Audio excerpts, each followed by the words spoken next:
நேர்கள் அனைவருக்கும் பிரணவ வணக்கங்கள். திரு விஜய் அவங்க கரூருக்கு செல்லலாம் அப்படின்ற மாதிரி தகவல்கள் வந்துட்டு இருக்கு.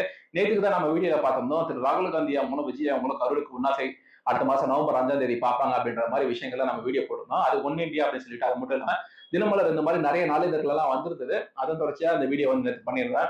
இன்னைக்கு அதிர்ச்சிகரமான தகவல் என்னன்னா, திரு விஜய் அவங்க கரூருக்கு செல்லல. சென்னையில ஏதாவது ஒரு மண்டபம் இல்ல பணியூர்ல இருக்கக்கூடிய அவரோட அலுவலகம் இல்ல அவரோட வீடு, இந்த 3 இடங்கள்ல ஏதாவது இடத்துல வந்து பாத்தீங்கன்னா இந்த பாதிக்கப்பட்ட குடும்பத்துல 37 குடும்பம் சொல்லி நினைக்கிறேன். 39 பேர் இறந்தது, 37 குடும்பம் சொல்லி நினைக்கிறேன். அந்த 37 குடும்பங்களையும் வந்து சென்னையில ஏதோ ஒரு மண்டபம் இல்ல அவரோட வீடு இல்ல அவரோட அலுவலகம் ஆபீஸ்ல வந்து கட்சி ஆபீஸ் இதுல வந்து கூட்டிட்டு வந்து மீட் பண்ண போறாங்க. அவர் வந்து மீட் பண்ணி ஆறுதல் சொல்லி முடிஞ்ச அளவுக்கு இன்னமும் நிவாரணம் ஏதாவது கொடுக்க போறாரு அப்படின்ற மாதிரி தகவல்கள் எல்லாம் வந்துட்டு இருக்கு.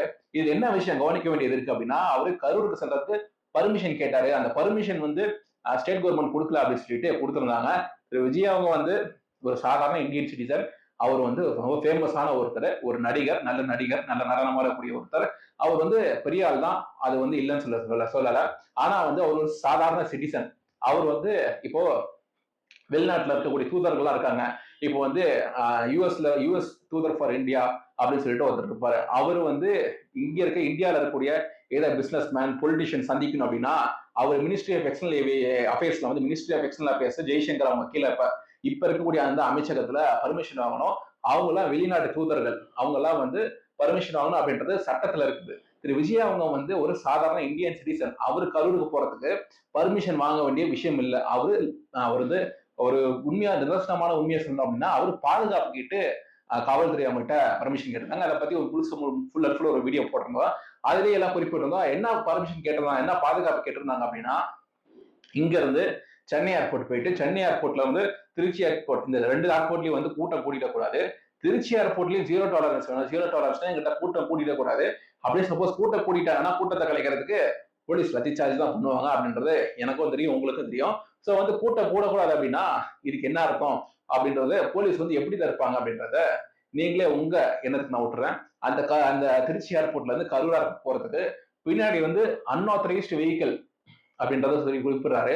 அதாவது திருச்சி ஏர்போர்ட்ல இருந்து கரூர் போறதுக்கு வந்து என்னென்ன வண்டிகள்லாம் வரும் அப்படின்றத முன்கூட்டியே சொல்லிடுவாங்களா.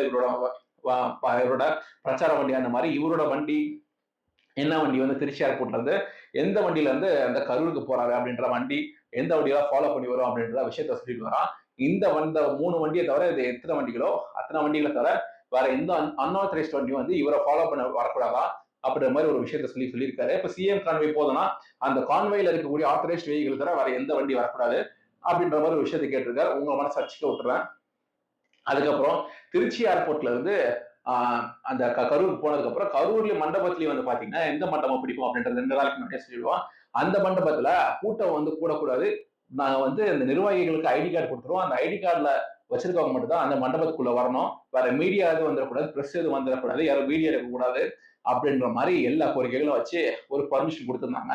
சரி, அந்த எல்லா பர்மிஷனுக்கே வந்து போலீஸ்லாம் ஒத்துக்கிட்டாங்கன்னா கூட இது கொஞ்சம் கஷ்டமான விஷயம் தான். அந்த எல்லா பர்மிஷனுக்கும் போலீஸ் ஒத்துக்கிட்டாங்க அப்படின்னா கூட அந்த மண்டபம் கொடுக்குறவங்க வந்து ஆளுங்கட்சி வந்து ஒரு அழுத்தம் கொடுத்துருக்கோம் அப்படின்றதுல நான் வந்து மாற்று கருத்து வைக்க மாட்டேன். ஆளுங்கட்சி இந்த டிஎம்கே அரசாங்கம் அப்படின்றது கண்டிப்பா அழுத்தம் கொடுத்துருக்க வாய்ப்பு இருக்கு. அதையும் வந்து நான் ஒத்துக்கிறேன். அது கொடுத்துருக்கலாம். அப்படி கொடுக்கல அப்படின்னா கூட இதை வந்து அந்த மண்டபம் கொடுக்குறவங்க ஒரு விஷயம் யோசிப்பாங்க. இவங்க வந்தா கூட்டம் கூட்டிட்டு போகுமே, அந்த கூட்டிட்டு போனா ஏதாவது வந்து டேமேஜ் ஆகுமா அப்படின்ற மாதிரி விஷயம் கூட யோசிச்சிருக்கலாம். அது வந்து எல்லாம் ஒரு கருத்து, எல்லாம் வந்து ஒரு கருத்துடையாடல் தான். ஸோ இந்த மாதிரி ஒரு கரூருக்கு போறதுல வந்து இவ்வளவு காம்ப்ளிகேஷன் இருக்கவும் அவர் வந்து சென்னைக்கு கூட்டிட்டு வந்து பாக்குறாரு அப்படின்ற மாதிரி தகவல் வருது.